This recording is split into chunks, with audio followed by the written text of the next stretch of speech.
Hello, CBDC is coming, the biggest threat to your financial freedom. Now, central bank digital currencies are coming, and they're coming for your money. Now, that sounds a bit overdramatic and exaggerated, but it isn't far from the truth.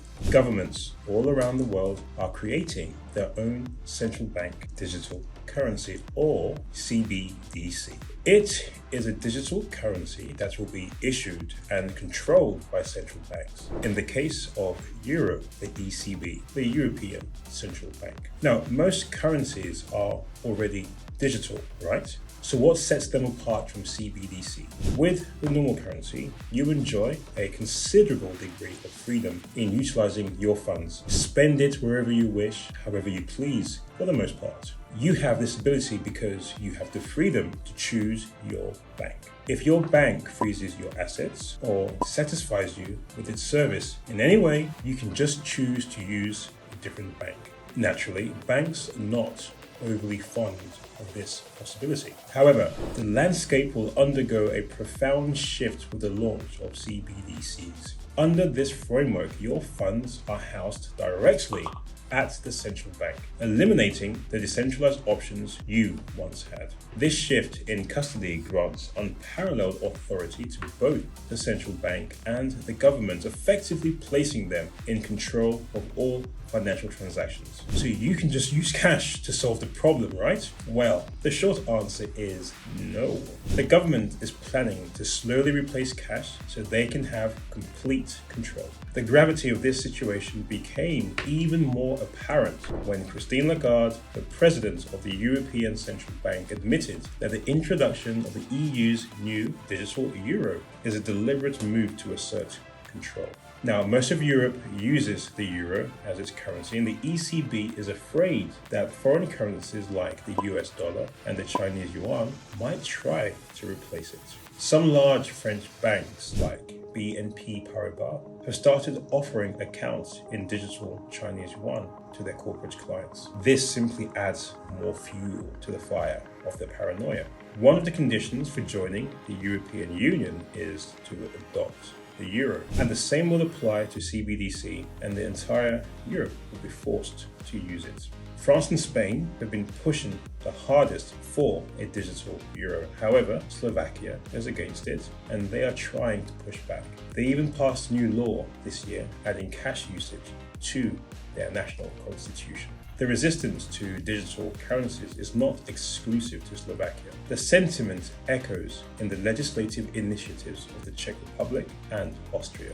Both nations are undertaking similar legal measures. It is worth noting that Finland and Denmark have decided not to move forward with CBDC. The preparation phase has already started, and it is expected to last for 2 years. This time will be spent on finalizing a digital euro rulebook, selecting providers to develop a platform, and conducting further testing. If everything goes according to plan, CBDC will come as early as 2025. The Bank of England, the BOE, they claim that they have focused on privacy for their research and the development of CBDC. But the irony of the situation becomes glaringly evident upon closer examination. Despite the proclaimed emphasis on privacy, the inherent nature of CBDCs fundamentally compromises individual privacy. It will give the government complete access to view all your transactions and balances. England will continue developing their digital pound, aka Bitcoin, until 2025 or 2026, and then it will be decided by the politicians whether to implement it or not. In developed nations, well-informed citizens are predominantly expressing opposition to CBDC. However, in developing countries, there appears to be a lack of understanding among the citizens regarding CBDCs, and it will make it easier for their governments to manipulate them into giving away their financial freedom. The advent of a central bank digital currency is poised to mark a monumental assault on financial privacy. The threat to freedom that a CBDC could pose is closely related to its threat to privacy. Governments have known for a while that cutting off someone's financial assets is a powerful way to keep them out of society. But with a central bank digital currency, the government could do this faster and easier by having a direct link to people's money. They could take away everything from anyone who opposes them or does something that they are not so fond of. CBDCs will be way less secure than something like Bitcoin. Consider a cyber attack on two different kinds of networks. The first one targets the Bitcoin network. Now, since the network is decentralized, it remains functional even if one computer is compromised by a hack.